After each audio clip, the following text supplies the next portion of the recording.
Assalamualaikum warahmatullahi wabarakatuh. Yang terhormat Bapak Ade Fauji, SEMM, selaku dosen mata kuliah Seminar Manajemen Sumber Daya Manusia.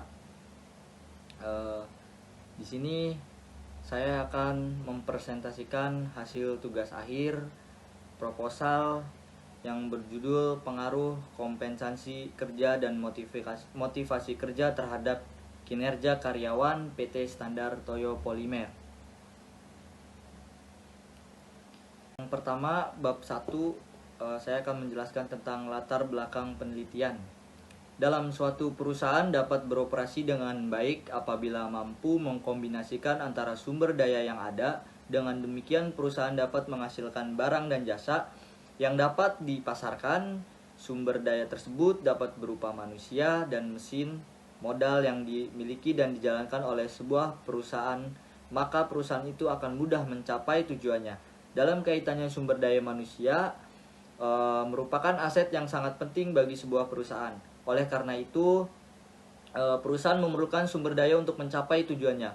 Sumber daya merupakan sumber energi, tenaga, kekuatan yang diperlukan untuk menciptakan daya, gerakan, aktivitas, kegiatan, dan tindakan. Sumber daya tersebut antara lain terdiri atas sumber daya alam, sumber daya finansial, sumber daya manusia, sumber daya ilmu pengetahuan, dan sumber daya teknologi. Yang B, identifikasi masalah. Bagaimana pemberian kompensasi yang diterima karyawan di PT Standar Toyo Polimer? B, bagaimana motivasi kerja di PT Standar Toyo Polimer? Poin C, bagaimana kinerja karyawan di PT Standar Toyo Polimer? Dan poin D, seberapa besar pengaruh kompensasi dan motivasi terhadap kinerja karyawan? Poin C, perumusan masalah. Berdasarkan latar belakang yang dikemukakan di atas, maka dapat dirumuskan permasalahannya, yaitu adakah pengaruh kompensasi dan motivasi terhadap kinerja karyawan PT Standar Toyo Polimer, dan identifikasi masalah yang diuraikan. Maka peneliti membatasi masalah pada pengaruh kompensasi dan motivasi kerja terhadap kinerja karyawan pada PT Standar Toyo Polimer untuk menghindari terjadinya pembahasan yang lebih luas.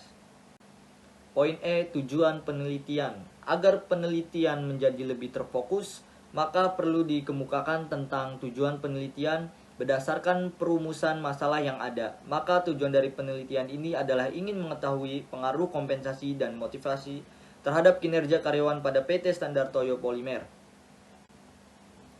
Yang F, manfaat penelitian. Manfaat yang diharapkan dari penelitian ini ada dua kegunaannya, yaitu yang pertama kegunaan teoritis dan yang kedua kegunaan praktis. Bab 2, kajian pustaka. Poin A, landasan teori. 1. Pengertian manajemen sumber daya manusia. Di sini saya akan menjelaskan tentang pengertiannya. Sumber daya manusia merupakan komponen dari perusahaan yang mempunyai arti yang sangat penting. Sumber daya manusia menjadi sumber penentu dari perencanaan tujuan suatu perusahaan karena fungsinya sebagai inti dari kegiatan perusahaan. Kedua, fungsi-fungsi manajemen sumber daya manusia. Yang A, perencanaan, B, pengorganisasian, C, pengarahan, D, pengendalian, E, pengadaan, F, pengembangan, G, kompensasi, H, pemeliharaan, I, kedisiplinan, dan J, pemberhentian.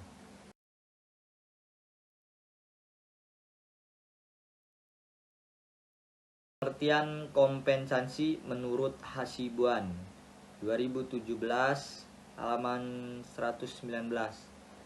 Kompensasi adalah semua pendapatan yang berbentuk uang, barang langsung atau tidak langsung yang diterima karyawan sebagai imbalan atau jasa yang diberikan kepada perusahaan. Pembentukan sistem kompensasi yang efektif merupakan bagian penting dari manajemen sumber daya manusia karena membantu menarik dan mempertahankan pekerjaan yang berbakat. Selain itu, sistem kompensasi perusahaan memiliki dampak terhadap kinerja strategis. Satu, penggolongan kompensasi. Menurut Mangkunegara 2015 halaman 85, ada dua bentuk kompensasi karyawan, yaitu bentuk langsung yang merupakan upah dan gaji, dan kompensasi tidak langsung yang merupakan pelayanan dan keuntungan. Dua faktor-faktor yang mempengaruhi kompensasi. A. Penawaran dan permintaan tenaga kerja. B. Kemampuan dan kesediaan perusahaan. C. Serikat buruh atau organisasi karyawan. D. Produktivitas kerja karyawan. E. Pemerintah dengan undang-undang dan Kepres. F. Biaya hidup atau cost of living. G. Posisi jabatan karyawan. H. Pendidikan dan pengalaman kerja. I. Kondisi perekonomian nasional. Dan J. Jenis dan sifat pekerjaan. Poin 3. Tujuan kompensasi. Menurut Hasibuan 2017 halaman 121, tujuan kompensasi finansial antara lain adalah A. Ikatan kerjasama. B. Kepuasan kerja. C. Pengadaan efektif. D. Motivasi. E. Stabilitas karyawan. F. Disiplin. G. Pengaruh serikat buruh. H. Pengaruh pemerintah.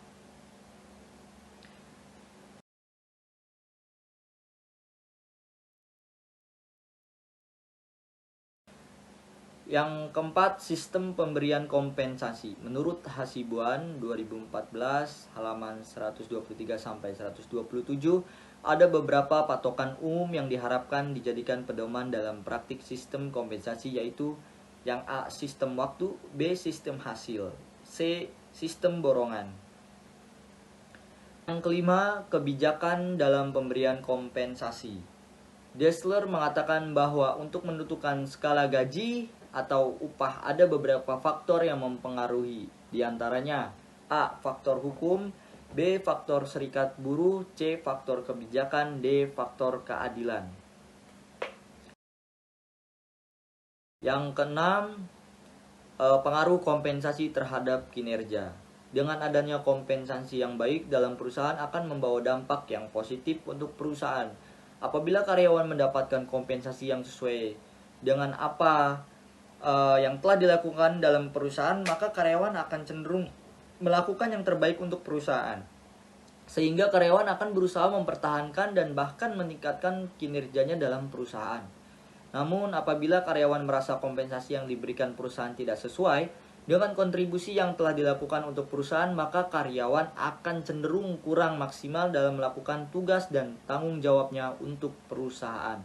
Yang ketujuh, ada indikator-indikator pemberian kompensasi. Yang A. Kompensasi finansial langsung. B. Kompensasi tidak langsung. Dan C. Motivasi kerja. Yang terakhir, bab 3, yaitu ada metodologi penelitian. Pertama, tempat dan waktu penelitian. Dalam penelitian ini penulis membatasi wilayah dan tempat penelitian dikarenakan penulis fokus meneliti pengaruh kompensasi dan motivasi terhadap kinerja karyawan dilakukan di PT Standar Toyo Polimer yang berlokasi di Merak, Banten. Sedangkan waktu penelitian dilakukan selama beberapa bulan. Yang kedua, variabel penelitian. Berdasarkan pokok masalah dan hipotesis, maka variabel yang akan diteliti dan dianalisis dalam penelitian ini adalah pengaruh kompensasi dan motivasi terhadap kinerja karyawan. Variabel ini dibagi menjadi dua macam, yaitu variabel independen yang diberi simbol X dan variabel independen yang diberi simbol Y. Variabel independen dalam penelitian ini adalah kompensasi dan motivasi, sedangkan variabel independen dalam penelitian ini adalah kinerja karyawan. Yang ketiga, jenis penelitian. Metode kuantitatif, yaitu data yang berupa angka sesuai dengan bentuknya, dan kuantitatif dapat diolah atau dianalisis dengan menggunakan teknis perhitungan statistik. Dan keempat, populasi. Pengertian populasi adalah wilayah generalisasi yang terdiri atas objek subjek yang mempunyai kualitas dan karakteristik tertentu yang ditetapkan oleh peneliti untuk dipelajari dan kemudian ditarik kesimpulannya.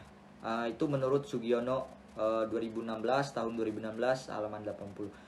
Yang kelima ada sampel. Pengertian sampel adalah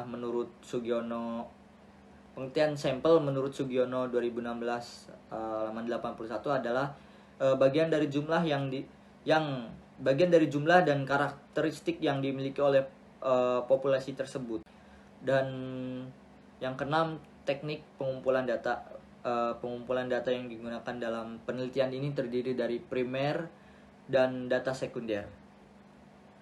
Demikian yang bisa saya sampaikan. Kurang lebihnya saya mohon maaf apabila ada kata-kata dan kalimat yang kurang berkenan. Kurang lebihnya terima kasih. Akhir kata, wassalamualaikum warahmatullahi wabarakatuh.